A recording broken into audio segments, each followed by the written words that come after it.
오늘 주신 하나님의 말씀은 고린도전서 15장 35절에서 58절 말씀입니다. 한 절씩 교독하시겠습니다. 누가 묻기를 죽은 자들이 어떻게 다시 살아나며 어떠한 몸으로 오느냐 하리니 어리석은 자여 내가 뿌리는 씨가 죽지 않으면 살아나지 못하겠고 또 내가 뿌리는 것은 장래의 형체를 뿌리는 것이 아니요 다만 밀이나 다른 것의 알맹이 뿐이로되 하나님이 그 뜻대로 그에게 형체를 주시되 각 종자에게 그 형체를 주시느니라. 육체는 다 같은 육체가 아니니 하나는 사람의 육체요 하나는 짐승의 육체요 하나는 새의 육체요 하나는 물고기의 육체라. 하늘에 속한 형체도 있고 땅에 속한 형체도 있으나 하늘에 속한 것의 영광이 따로 있고 땅에 속한 것의 영광이 따로 있으니 해의 영광이 다르고 달의 영광이 다르며 별의 영광도 다른데 별과 별의 영광이 다르도다. 죽은 자의 부활도 그와 같으니 썩을 것으로 심고 썩지 아니할 것으로 다시 살아나며 욕된 것으로 심고 영광스러운 것으로 다시 살아나며 약한 것으로 심고 강한 것으로 다시 살아나며 신령한 몸으로 다시 살아나니 육의 몸이 있은즉 또 영의 몸도 있느니라. 기록된 바 첫사람 아담은 생령이 되었다 함과 같이 마지막 아담은 살려주는 영이 되었나니 그러나 먼저는 신령한 사람이 아니요 육의 사람이요 그 다음에 신령한 사람이라. 첫사람은 땅에서 났으니 흙에 속한 자이거니와 둘째 사람은 하늘에서 나셨느니라. 무릇 흙에 속한 자들은 저 흙에 속한 자와 같고 무릇 하늘에 속한 자들은 저 하늘에 속한 이와 같으니 우리가 흙에 속한 자의 형상을 입은 것 같이 또한 하늘에 속한 이의 형상을 입으리라. 형제들아 내가 이것을 말하노니 별과 육은 하나님 나라를 이어받을 수 없고 또한 썩는 것은 썩지 아니하는 것을 유업으로 받지 못하느니라.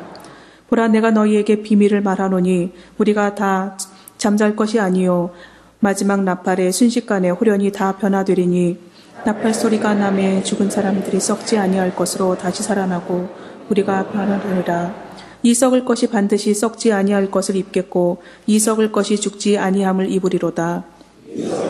썩지 아니함을 입고 이 죽을 것이 죽지 아니함을 입을 때에는 사망을 삼키고 이기리라고 기록된 말씀이 이루어지리라. 사망아 너의 승리가 어디 있느냐. 사망아 내가 쏘는 것이 어디 있느냐. 사망이 쏘는 것은 죄여 죄의 율법은 율법이라. 우리 주 예수 그리스도로 말미암아 우리에게 승리를 주시는 하나님께 감사하노니 그러므로 내 사랑하는 형제들아 견실하며 흔들리지 말고 항상 주의 일에 더욱 힘쓰는 자들이 되라. 이는 너희 수고가 주 안에서 헛되지 않은 줄 알미라. 아멘. 우리는 오늘로 부활장인 고린도전서 15장을 3주째 살펴보고 있습니다. 1절에서 11절까지 사도 바울은 부활의 역사적 사실성에 대해서 언급을 했습니다. 부활하신 주님께서 베드로를 비롯한 12 제자들에게 당신을 친히 보여주시고 또 500여 형제들에게 집단적으로 보여주시고 주님의 혈육이었던 야고보 그리고 사도로 살기 원하는 모든 자들에게 당신을 보여주시고 심지어 예수님의 대적이었던 원수였던 바울 자신에게도 나타나 주셨음을 바울은 증언했습니다. 그래서 내가 나 된 것은 주님의 은혜라고요. 바울이 부활하신 주님을 만나지 못했더라면 지중해 세계를 누비고 다니면서 복음을 전하는 삶을 살았을 리가 없다는 것이죠. 그 다음 12절부터 34절까지의 단락은 만약에 부활이 없다면 그것이 우리에게 어떤 영향을 미치는가 말하자면 부활과 그리스도 신앙과의 관계를 설명을 했습니다. 만약 부활이 없다면 예수 믿는 사람들이 가장 불쌍하고 어리석은 사람일 것이라고 이야기했습니다. 부활도 없는데 구태여 우리를 거룩하게 구별하며 살게 뭐 있어요. 그래서 차라리 먹고 마시는 삶이 더 나을 것이다. 내가 날마다 죽는 것을 자랑하는 것은 바로 부활이 있기 때문이라는 거예요. 예수님께서 성경에서 말씀하신 부활이 있다라고 하는 것은 예수 그리스도 안에서 만물을 회복하시는 하나님의 심판이 있다는 말이거든요. 하나님의 심판은 믿는 이에게는 하나님의 상급이요 하나님의 상급은 뿌린 대로 거두는 거라고 그러지 않았습니까?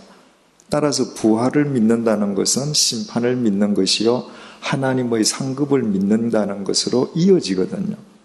그래서 나는 날마다 죽는다 이렇게 고백하면서 고린도 교인들에게, 아니 우리 모두에게 너희들도 깨어서 의를 행하고 죄를 짓지 말라 이렇게 이야기했습니다. 오늘 우리가 살펴보고자 하는 이 마지막 단락의 주제가 무엇인지는 35절이 밝혀주고 있습니다. 누가 묻기를 죽은 자들이 어떻게 다시 살아나며 어떠한 몸으로 오느냐 하리니, 오늘의 주제는 첫 번째로 정말 부활이 있는가, 부활이 있다면 어떻게 부활하는가, 두 번째로 정말 부활이 있다면 어떤 몸으로 부활하는가, 바로 이 주제입니다. 옛날 헬라 사람들은 육체를 아주 몹쓸 것으로 생각하지 않았습니까? 그래서 육체를 영혼의 감옥이라고 생각했거든요. 죽음은 영혼이 육체에서 해방되는 거예요. 그런데 그 감옥 속으로 육체가 다시 돌아간다, 이 말이 안 된단 말입니다. 뿐만 아니라 이 육체는 죽으면 흙 속에서 다 썩어서 해체되어 버리잖아요. 그런데 어떻게 해체된 육체가 다시 부활한단 말인가? 헬라 사람들로서는 도대체 이해할 수 없었던 것이죠. 바로 그들이 그렇게 생각했다고 하는 것 자체는 부활을 썩어 없어진 몸의 환원으로 잘못 생각한 데 있었단 말이죠. 부활은 썩어 없어지는 몸으로 우리가 되돌아가는 것을 의미하는 것이 아니라 새로운 몸으로 본질적인 변화를 꾀하는 것이거든요. 그것을 지금 바울이 설명을 하는 것입니다. 36절, 어리석은 자여, 부활이 없다는 자들을 가리켜서 참 어리석다. 왜 어리석다고 하는가? 내가 뿌리는 씨가 죽지 아니하면 살아나지 못하겠고. 여러분, 씨를 뿌립니다. 그죠? 그런데 그 씨가 가령 나팔꽃을 씹었다고 할 때 나팔꽃 씨가 나팔꽃이 되기 위해서는 씨가 죽어야지요. 그죠? 죽지 않으면 절대로 나팔꽃이 필 수 없습니다. 지금 사도 바울은 부정문으로 얘기했어요. 그죠? 내가 뿌리는 씨가 죽지 않으면 살아나지 못하겠고, 부정문으로 표현했습니다. 이걸 긍정문으로 표현하면 어떻게 돼요? 네가 뿌린 씨가 죽으면 살겠고, 뭘 얘기하는 거예요? 네 죽는 게 끝이 아니라는 겁니다. 씨를 심으면 씨가 죽지. 그런데 죽은 게 아니라 다시 살아나, 생명이. 마찬가지로 부활이 없다 하는 자들아, 이 미물에 지나지 않는 씨도 죽어서 다시 살아나는데 사람도 죽으면 살아나지 않겠느냐? 지금 그 말 하는 거예요. 37절, 또 내가 뿌리는 것은 장래의 형체를 뿌리는 것이 아니요 다만 밀이나 다른 것의 알갱이 뿐이로되. 참 바울의 이 비유가 뛰어납니다. 그죠? 여러분, 나팔꽃 씨를 심는데 나팔꽃이 어떻게 생겼어요? 나팔꽃 모양이 한 이 손가락 길이만 하다고 하면 나팔꽃 씨는 바로 그 나팔꽃 모양이 좁쌀만큼 작은 거죠. 그래요? 왜 고개를 끄덕끄덕 하세요? 나팔꽃 모양과 나팔꽃 씨의 모양은 전혀 같지 않습니다. 완전히 틀려요. 그죠? 나팔꽃 씨는 아주 짙은 초콜릿색으로 조그만할 뿐이잖아요. 우리가 나팔꽃을 심는다라고 할 때 꽃을 심는 게 아니에요. 나팔꽃 모양과 전혀 다른 씨를 심는 거라고요. 어떤 씨를 심든지 간에 거두어질 열매의 형체를 심는 게 아니란 말입니다. 전혀 다른 모양의 조그만 씨를 심는 것뿐 아니냐. 38절, 하나님이 그 뜻대로 그에게 형체를 주시되 각 종자에게 그 형체를 주시느니라. 여러분, 나팔꽃 씨를 심었는데 이 씨가 죽어서 그 씨 모양과는 전혀 다른 나팔꽃이 살아서 올라온단 말이죠. 그것이 씨를 심은 사람의 의지냐? 씨를 심은 사람의 능력이냐? 아니라는 거예요. 하나님께서 그 뜻대로 형체를 그렇게 만드셨다는 것입니다. 마찬가지로 우리가 이 세상에서 죽을 때에 육체가 죽고 나서 이 육체가 죽은 뒤에 전혀 다른 형태의 몸으로 부활하는데 그 전혀 다른 형태의 몸 그 자체를 만들어 주시는 분은 하나님이시라는 겁니다. 39절 육체는 다 같은 육체가 아니니 하나는 사람의 육체요 하나는 짐승의 육체요 하나는 새의 육체요 하나는 물고기의 육체라. 여러분 사람의 몸, 짐승의 몸, 새의 몸, 물고기의 몸 모양이 다 다르잖아요. 어떤 사람도 물고기의 모양을 한 사람은 없습니다. 인어공주 이건 동화 속에서 존재하는 것이지 실제로 사람은 그런 사람이 있을 수가 없단 말이죠. 이처럼 하나님께서 생명체의 형태를 다양하게 다 만들어 두셨듯이 죽음 이후의 우리 몸의 형태 역시도 하나님께서 고유하게 만들어 두셨다는 것입니다. 40절 하늘에 속한 형체도 있고 땅에 속한 형체도 있으나 하늘에 속한 것의 형체는 1월 성신, 해, 달, 별들을 의미하고 또 땅에 속한 것은 39절에서 이야기한 사람의 형체, 짐승의 형체, 새의 형체, 물고기 형체들이죠. 하늘에 속한 것의 영광이 따로 있고 땅에 속한 것의 영광이 따로 있다. 여러분 하늘에 속해 있는 형체들의 영광과 또 땅에 속해 있는 것들의 영광이 같지 않단 말이죠. 주로 하늘에 속해 있는 것들은 영원의 상징으로 보여지잖아요. 해, 아주 결국 피조물로서 유한하지만 땅에 사는 것들에 비해서는 훨씬 무한한 존재로 보여진단 말이죠.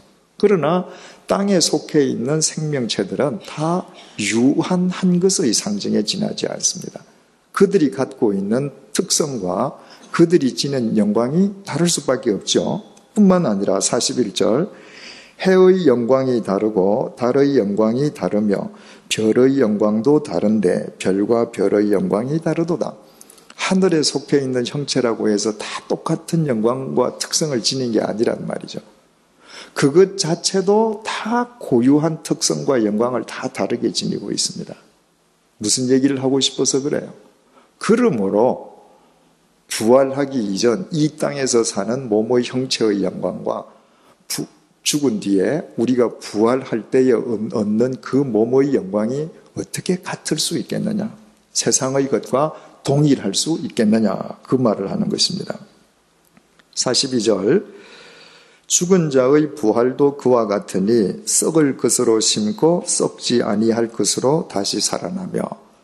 아까 나팔꽃 씨를 이야기하지 않았습니까? 나팔꽃 씨가 죽으니까 씨는 죽고 나팔꽃이 살아나듯이 죽은 자의 부활도 썩을 것으로 심고 우리의 육체는 썩어 없어지지만 썩지 아니할 것으로 다시 산다. 우리가 부활할 때 부활하는 몸은 이 썩을 이 몸이 아니라는 것입니다. 43절 욕된 것으로 심고 영광스러운 것으로 다시 살아나며. 왜 육체가 욕된 것이죠? 죄의 삭은 사망이지 않습니까?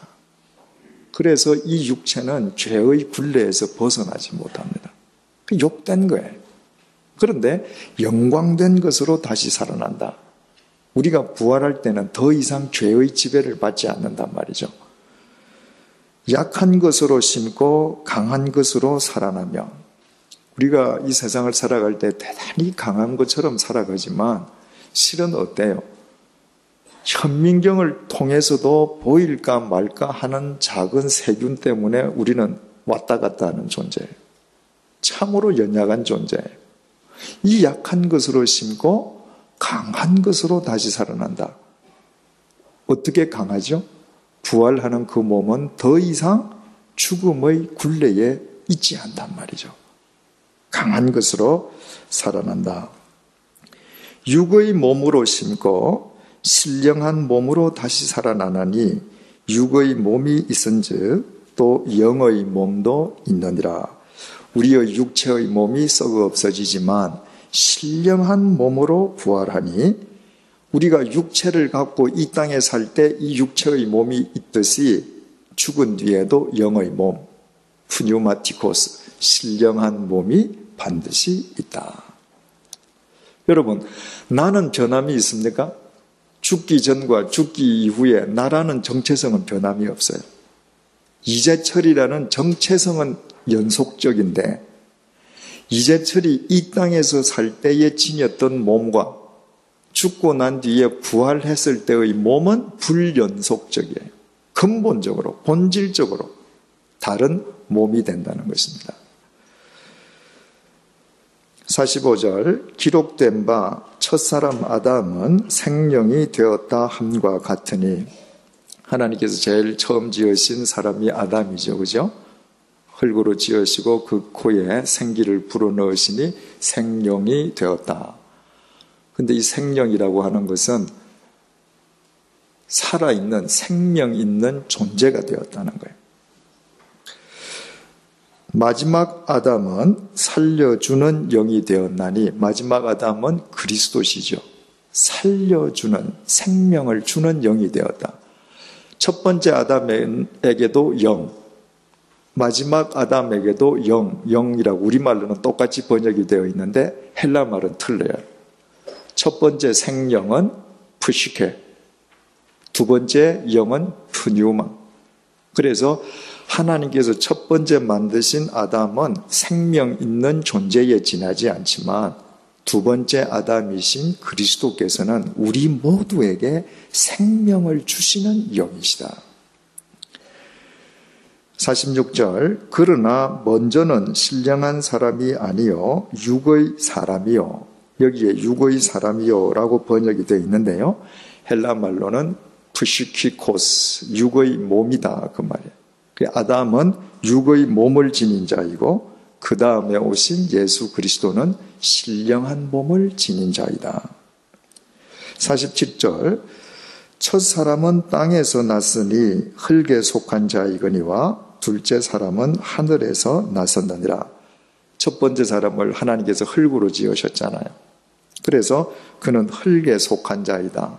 우리가 모두 죽으면 흙으로 돌아가는 것은 흙에서 나왔기 때문이죠. 그런데 그리스도께서는 하늘에서 나셨다. 자칫 잘못 오해하면 하늘에서 창조되셨다. 피조물인 것처럼 오해하기 쉽죠. 그 말이 아니라 하늘에서부터 오셨다. 이 말이죠. 48절 무릇 흙에 속한 자들은 흙에 속한 몸은 이 말이에요. 코이코스. 무릇 흙에 속한 몸은 저 흙에 속한 자와 같고 거기다 공표를 한번 해보십시다. 무릇 흙의 몸을 지닌 자들은 저 흙에 속한 자와 같고 앞에 있는 흙에 속한 몸을 지닌 자는 누구예요? 우리예요. 지금 우리가 살아있는 것 같지만 실은 우리 다 흙으로 지어졌잖아요. 따라서 우리의 육체만을 따지면 우리가 살아있는 것 같지만 저 흙에 속한 자와 같다. 저 흙에 속한 자는 누구예요? 공동묘지에 누워있는 사람. 그러니까 우리가 지금 살아있는 것처럼 보이지만 예수 그리스도가 아니시라면 저 묘지에 있는 한 사람들하고 우리하고 다를 바가 하나도 없다는 거예요. 무릇 하늘에 속한 자들은 하늘의 몸 속한 자들은 저 하늘에 속한 이와 같으니 저 하늘에 속한 이는 누구세요? 예수 그리스도.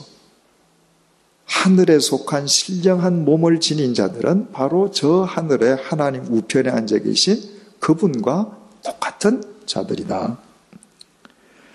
49절 우리가 흙에 속한 자의 형상을 입은 것 같이 또한 하늘에 속한 이의 형상을 입으리라.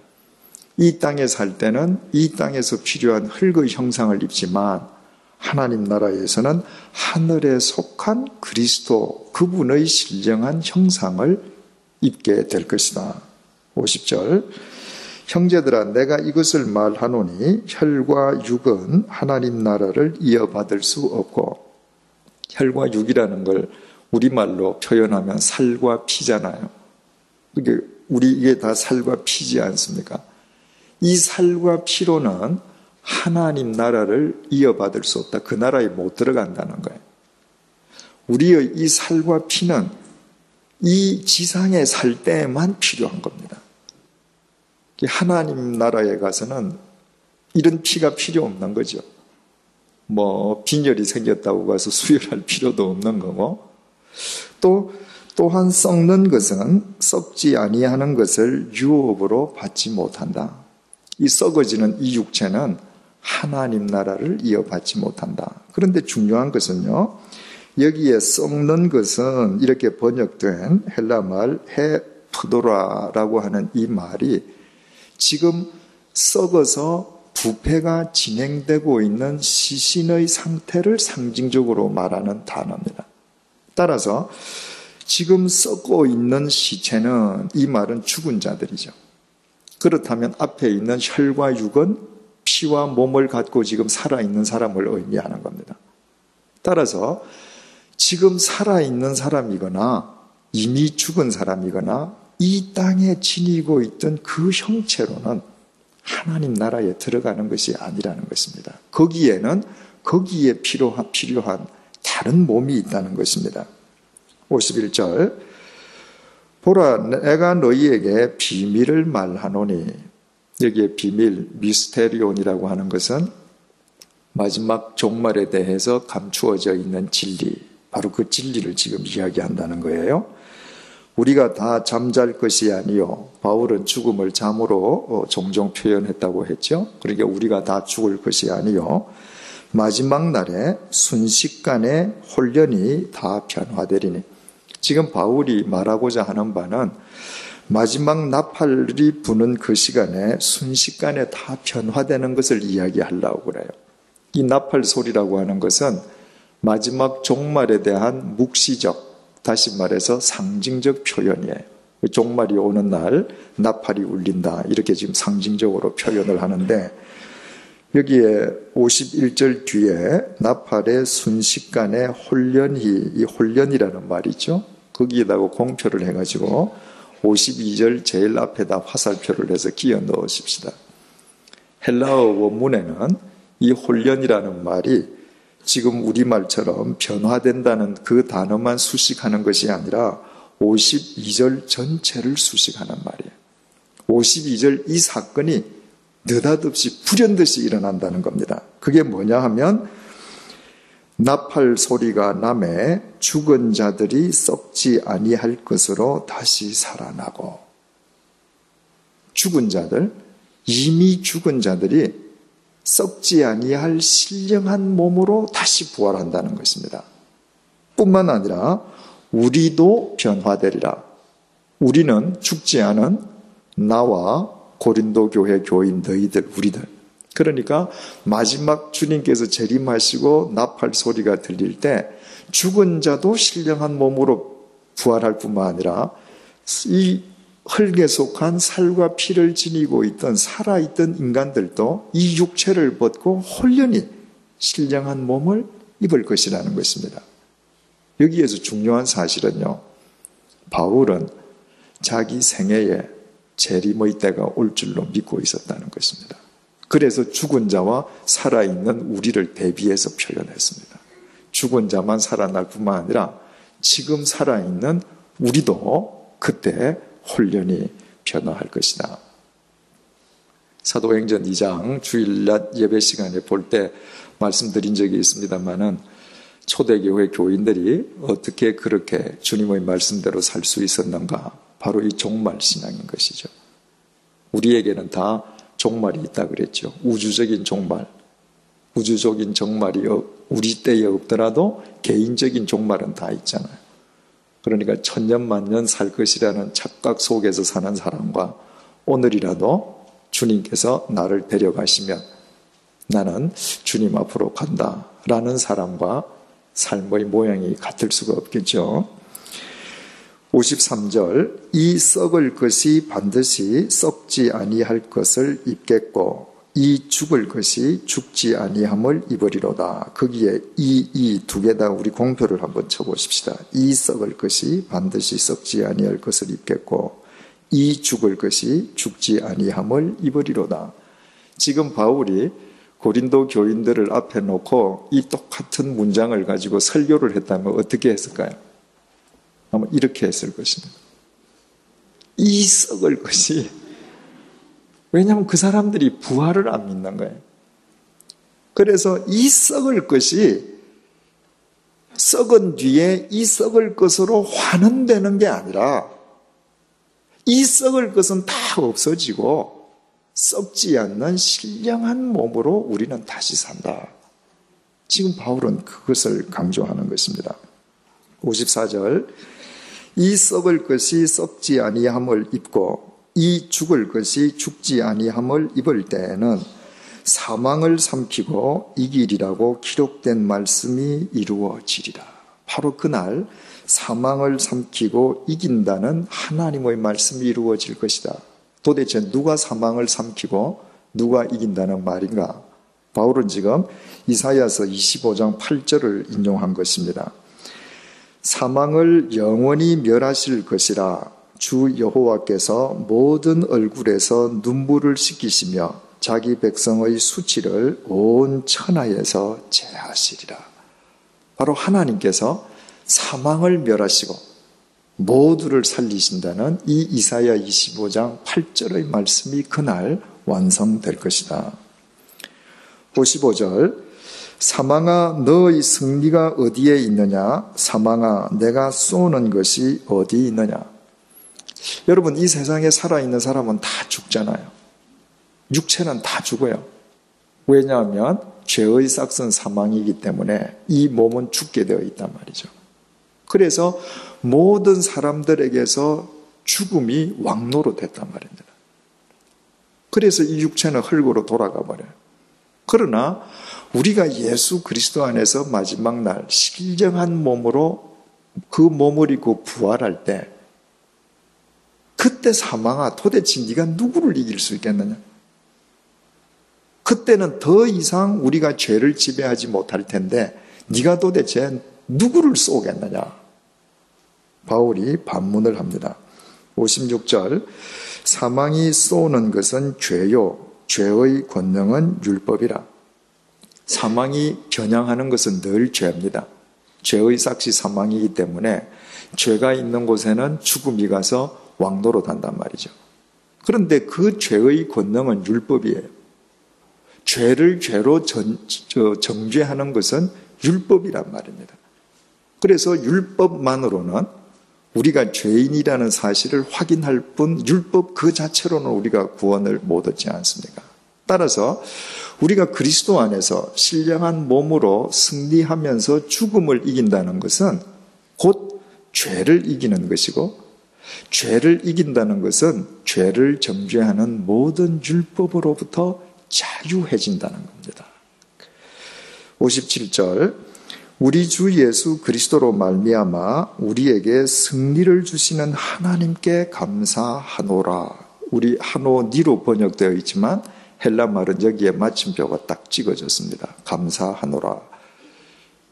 그래서 우리에게 이 승리를 주시는 하나님께 감사드린다는 것입니다. 여러분, 부활한다는 것은 단순히 몸이 다시 산다는 그런 차원 더 이상으로 죄와 사망의 노예였던 우리가 죄와 사망을 이기는 하나님께서 우리에게 주시는 최후의 승리의 은총이라는 것입니다. 그래서 나는 하나님을 찬양하고 감사한다. 바울은 지금 이렇게 이야기하고 있습니다. 그래서 바울이 이 결론 부분을 통해서 강조하는 것은 씨를 뿌려도 그 씨가 새로운 생명으로 연결이 되는데, 그리스도 안에서 주님을 믿던 사람들이 왜 죽음이 끝이냐, 그 이후에 왜 생명이 없겠느냐, 그리고 그때 주시는 그 부활체는 썩어 없어지는 이 몸으로의 환원이 아니라 본질적으로 다른 주님과 같은 신령한 몸을 입게 되는 것이다 라고 강조를 합니다. 여러분, 만약에 우리가 죽은 뒤에 마지막 날 몸이 부활할 때 그 부활이 이 땅에서 우리가 입고 있던 육체로의 환원이라고 생각을 해보십시다. 우리 가운데에 필경 많은 사람들이 아마 나이 들어서 쇠퇴해서 못 움직이고 죽을 거 아니에요. 근데 부활했는데 그 90대에서 치매 걸리고 정신도 없는 그 몸으로 부활한다. 그건 벌이죠. 그죠? 사람 가운데는 장애를 입고 살아가시는 분들도 계십니다. 그런데 그 장애 몸으로 다시 부활한다. 그분은 절대로 부활 안 하고 싶을 겁니다. 그죠? 그 바울은 지금 우리가 입게 될 신령한 몸을 여러 가지 비유를 들어서 설명을 했습니다. 그렇다면 우리가 여기에서 바울이 말하는 이 신령한 몸과 관련해서 몇 가지 제기되는 질문을 한번 함께 생각해 볼 필요가 있습니다. 바울이 신령한 몸을 입게 된다고 했는데 그 신령한 몸은 구체적으로 어떤 몸이겠는가? 그건 아무도 모르죠. 그죠? 우리가 정말 그 몸을 입어봐야 아는 것이죠. 그러나 우리가 그 몸이 어떤 몸인지 이해할 수 있는 몇 개의 단서들을 주님께서 주셨습니다. 주님께서 십자가에 못 박히시고 돌아가셨지 않습니까? 그리고 부활하셨죠? 부활하신 주님께서 마가의 다락방으로 제자들을 찾아가시지 않습니까? 요한복음 20장 보면 2번을 찾아가시는데 이미 말씀드린 바가 있었지만 2번 다 제자들이 문을 꼭꼭 걸어 잠그고 있었습니다. 그런데 누구도 문을 열어주지 않았고 예수님께서 노크를 한 번도 하신 적이 없었는데 갑자기 주님께서 중간에 와 계셨습니다. 부활하신 주님의 몸이 어떤 몸이에요? 시간을 초월하시는 몸이에요.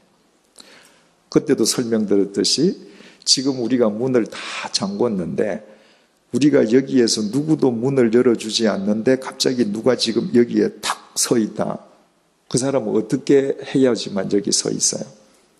1985년도 선교 기념관이 지어지기 전에 이 언덕 위로 되돌아가면 돼요. 그죠? 그리고 다시 2006년 6월 21일로 다시 되돌아오면 여기 서 있는 겁니다. 그래서 부활하신 주님의 그 몸은 시간을 초월하는 몸이었다. 우리 알 수 있죠. 누가복음 24장 보면 엠마오로 가는 2 제자에게 부활하신 주님께서 나타나셨습니다.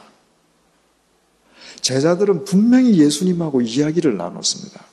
그런데 예수님인지 몰라봤습니다. 이 신령한 몸은 육체를 가진 이 흙에 속한 이 몸을 지닌 사람에게 보일 수도 있고 안 보일 수도 있어요. 그 형체가 누구인지 알아볼 수도 있고 모를 수도 있는 그런 몸인 거죠.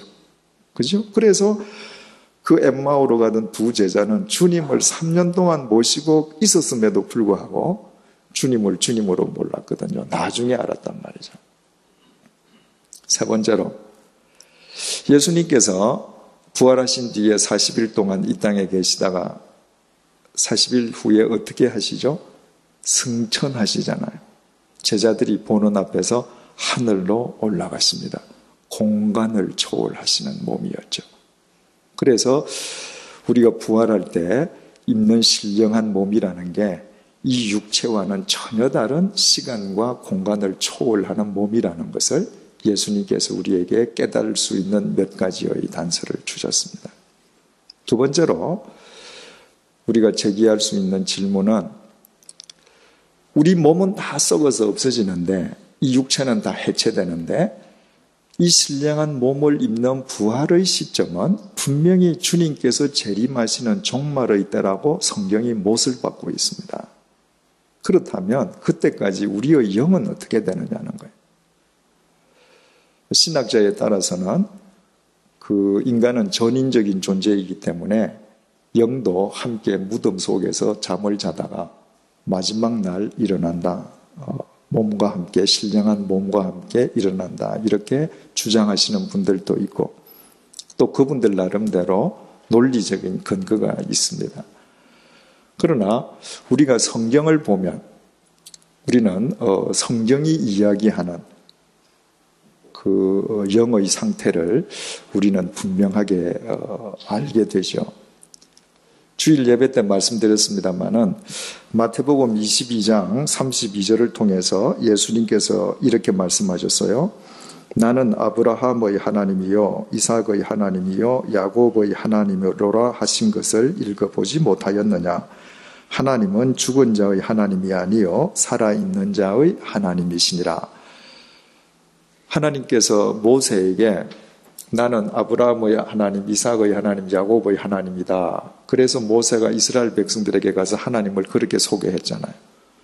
그 이스라엘 백성들은 그 하나님의 이름으로 하나님을 부르고 기도했는데 그 의미가 뭔지는 몰랐거든요.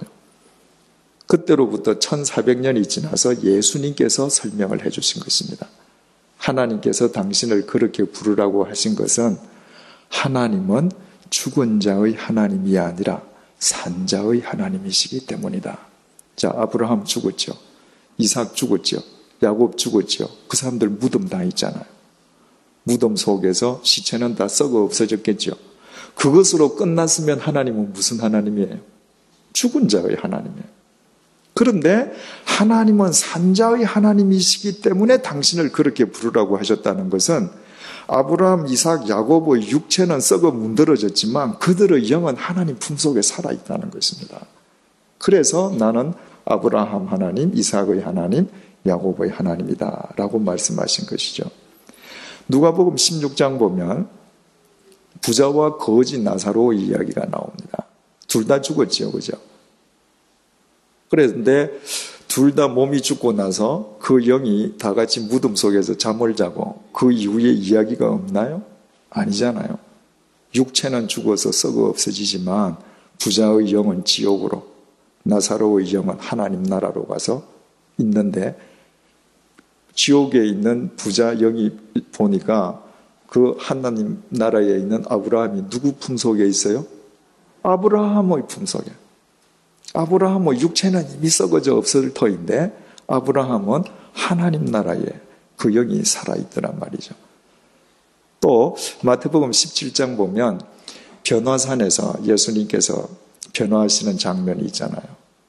그게 그 제자들에게 있어서는 예수님과 함께 하던 3년 동안에 가장 그 영적이고도 황홀한 체험이었죠. 부활 이전에. 예수님의 부활을 경험하기 전에. 그래서 얼마나 황홀했던지 베드로가 여기에 초가 삼간을 짓고 내려가지 말고 여기서 살자고 그러잖아요. 변화산에 올라가셨을 때 예수님의 모습이 변형이 되시는데 하늘에서 누가 내려왔어요? 엘리야와 모세가 내려왔습니다. 엘리야는 몸을 가진 채로 승천했죠. 모세는 어떻게 됐어요? 죽었던 사람입니다. 그 육체는 모압 땅에 장사 지냈어요. 그러면 1400년 지나서 예수님이 새 제자 데리고 변화산 올라가실 때는 그 육체는 해골도 다 형체도 없겠죠. 그런데 위에서 모세의 영이 내려왔습니다. 뿐만 아니라 예수님께서 십자가에 못 박히시고 운명하시기 전에 두 강도 중에 착한 강도에게 뭐라고 그러셔요? 오늘 네가 나와 함께 파라데이소스 낙원, 그게 무슨 하나님 나라하고 구별되는 것이 아니라 바로 하나님 나라를 칭할 수 있는 헬라어 용어가 되는 것이죠. 그래서 분명히 네 육체는 죽지만 네 영은 나와 함께 낙원에 있으리라 주께서 말씀하시잖아요. 그러면 그 모든 것을 통틀면 어떻게 돼요? 우리 코끝에서 호흡이 멎으면 우리 육체는 흙으로 썩어 문드러집니다. 그죠? 그러면 우리의 영을 산자의 하나님께서 품어주시다가 마지막 날 이미 오래전에 죽은 자와 더불어 다 함께 우리의 몸이 신령한 몸을 입게 되므로 주님의 구원이 완성된다라고 하는 사실을 알게 됩니다. 여기에서 세 번째 질문이 또 제기돼요. 우리가 부활할 때, 죽을 때 그 몸으로 부활한다면 알아보기가 쉬울 거예요. 그런데 이 땅에 있을 때 이 몸이 아니고 신령한 몸으로 부활한다면 우리 알아볼 수 있느냐는 거예요. 내 남편 알아보겠는가? 내 처를 알아보겠는가 고민이 생기잖아요. 아까도 말씀드렸듯이 내가 죽은 뒤에 나팔꽃 씨와는 전혀 다른 나팔꽃이 피어나듯이 신령한 몸을 입는다면 나라는 정체성은 안 변했죠. 그런데 나의 존재 형태는 변했어요. 흙에 속한 몸에서 신령한 몸으로 해서 나는 나인 줄 아는데 다른 사람이 나를 알아보겠느냐 말이죠. 어떨 것 같아요? 예? 알아볼 것 같아요. 예. 알아보고 싶죠. 알아봐야죠, 또. 아니, 여기서 부부로 살다가 하나님 나라 가서 못 알아본다. 그 말이 안 되잖아요. 그죠? 자, 아까 누가복음 16장 예를 말씀드렸는데, 죽은 나사로도 영으로 하나님 나라 가고, 부자는 영으로 지옥 갔잖아요. 그죠? 영은 형체도 없잖아요. 형체도 없는 영이 영을 알아봤습니다. 그 부자는 자기보다 훨씬 옛날에 살던 아브라함을 만난 적도 없어요. 그런데 영이 아브라함의 영을 턱 보고는 아브라함인 줄 알았거든요. 영이 영을 알아보는데 신령한 몸을 입고 왜 못 알아보겠어요?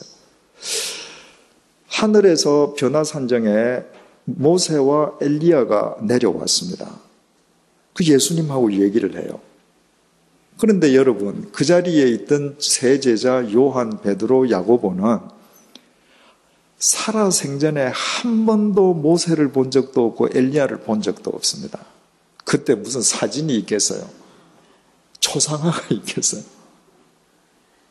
그런데 그냥 육신의 몸을 입고도 내려오는 순간에 척 보고 알았습니다. 모세구나, 엘리야구나. 그 경험이 황홀했던 겁니다. 히브리서 12장 1절 말씀 보면요.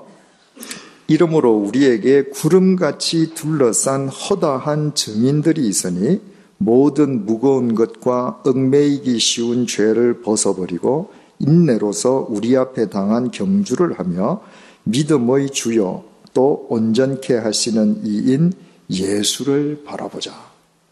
사도 바울은 히브리서 11장에 아브라함의 믿음, 다니엘의 믿음, 모세의 믿음을 쭉 열거하고 12장에 우리에게 구름처럼 많은 허다한 증인들이 있다.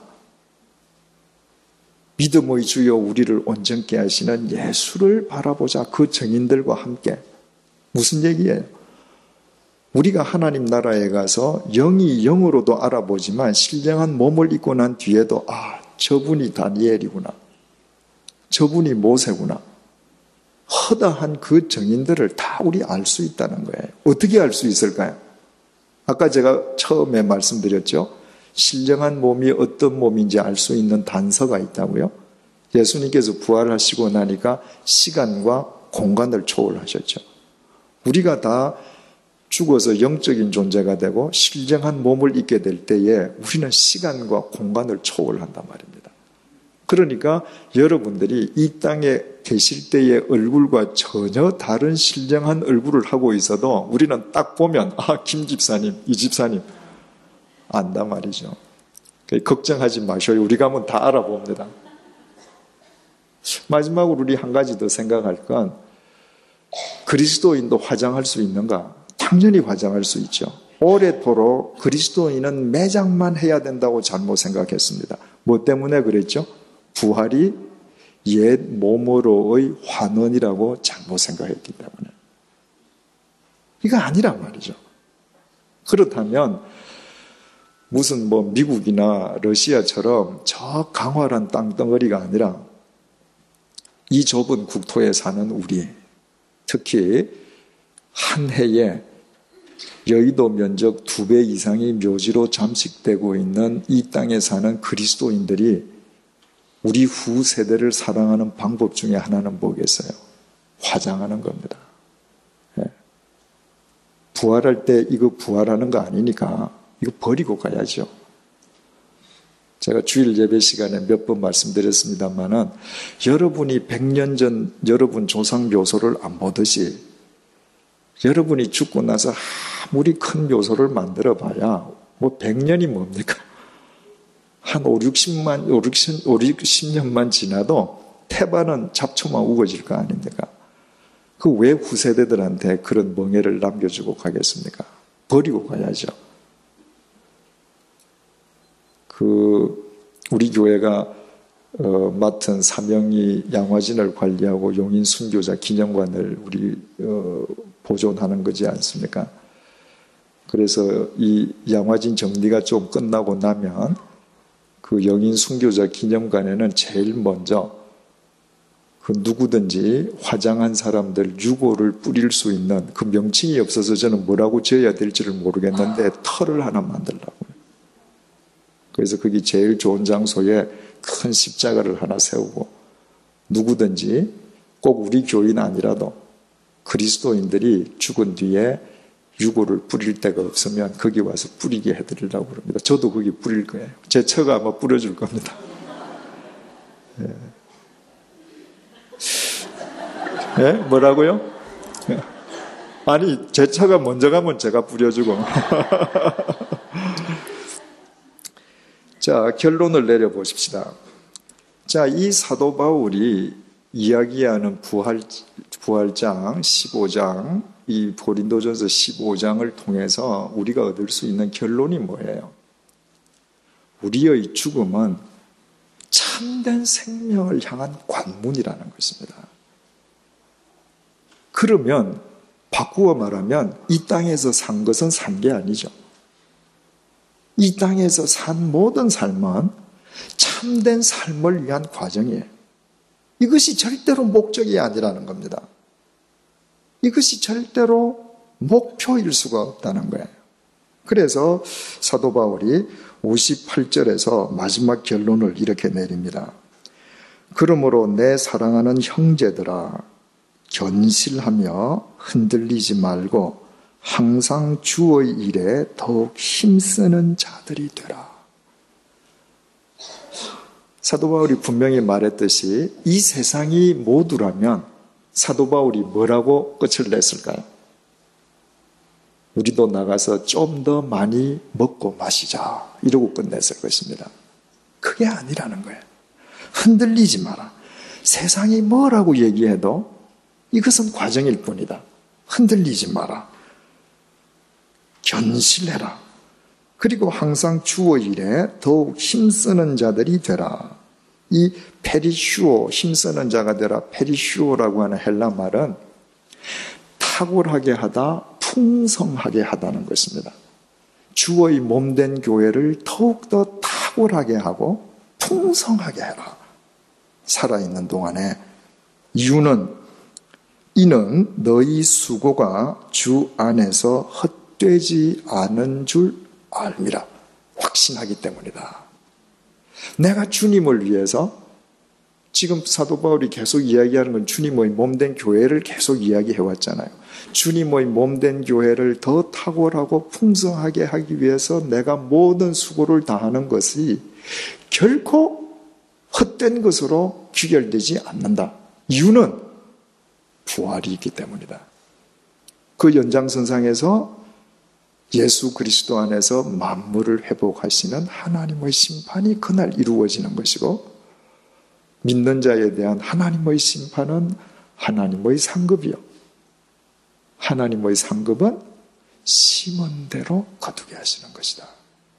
내가 진리를 많이 심었으면 많이 거두게 하는 것이고, 소홀히 심었으면 소홀한 열매를 거두게 되는 것이고, 그러므로 네가 살아있는 동안에 더욱 충성하는 자가 되라. 이 바울의 결론 권면을 우리가 받아들인다면 우리는 다시 11절로 되돌아가게 되죠. 11절. 그러므로 나나 그들이나 이같이 전파하매 너희도 이같이 믿었느니라. 여러분들 기억나십니까? 이 구절이 왜 중요한지? 사도 바울이 이같이 전파하매 하는 헬라말 케리소는 현재형으로 기록이 되어 있고, 너희도 이같이 믿었느니라 라는 것은 피스티오, 과거로 기록되어 있다 그랬죠. 예수 그리스도의 부활의 복음은 언제든지 현재형으로 전파되고 있습니다. 그때 너희들이 예수 그리스도의 부활의 복음을 받아들이고 예수님을 내가 고린도에 있을 때 믿었다는 거예요, 과거에. 그런데 오늘 현재는 어떠냐? 오늘 현재 너희들이 그 부활을 믿고 만물을 회복하실 때 하나님의 그 상급을 믿고 오늘 부활을 믿는 자답게 충성하며 사느냐? 더욱 힘쓰고 있느냐? 흔들림이 없이 견고하게 진리 위에 서 있느냐? 이렇게 반문하는 것입니다. 그렇다면 우리는 고린도전서 15장을 오늘 마무리하면서 우리 자신을 되돌아봐야 되겠죠. 우리가 늘 주님의 부활을 믿는다고 고백하고 사도신경을 통해서 매일 몸이 부활한다는 것을 주일마다 고백하고 있는데 사실 우리의 삶은 현재형으로 어떤 삶인가 한번 되돌아봐야 되겠습니다. 여러분, 우리 코끝에 호흡이 있는 동안에 주님을 위해서 더욱 충성하십시다. 그때 우리는 결코 후회하지 않을 것입니다. 우리의 수고는 헛되지 않을 것이거든요. 우리 코끝에서 호흡이 멎어질 때 주님께서는 우리를 영원히 살리시고 우리가 이 땅에 심은 것을 심은 대로 우리에게 되갚아 주실 것이기 때문입니다. 기도하겠습니다. 주님, 흙에서 난 몸이기에 우리의 몸은 결국 흙으로 돌아가 버리고 맙니다.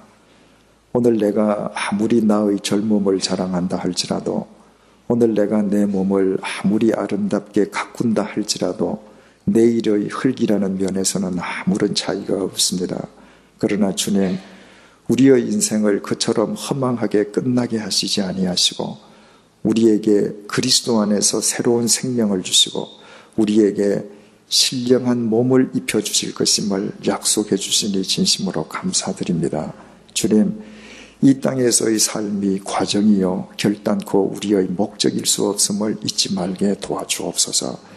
이 땅에 살아있는 동안 주님을 위해서 더 충성하게 도와주시고 주님의 몸된 교회를 더 탁월하게 더 풍성하게 하는 데에 우리의 모든 중심을 바치는 자들이 되게 도와주옵소서. 그리하여 우리의 코끝에서 호흡이 멎고 주님 앞에 서는 날 우리 주님으로부터 귀한 상급받게 도와주시고 주님과 더불어 영원한 생명을 누리는 멋진 주님의 자녀들이 될 수 있도록 도와주옵소서.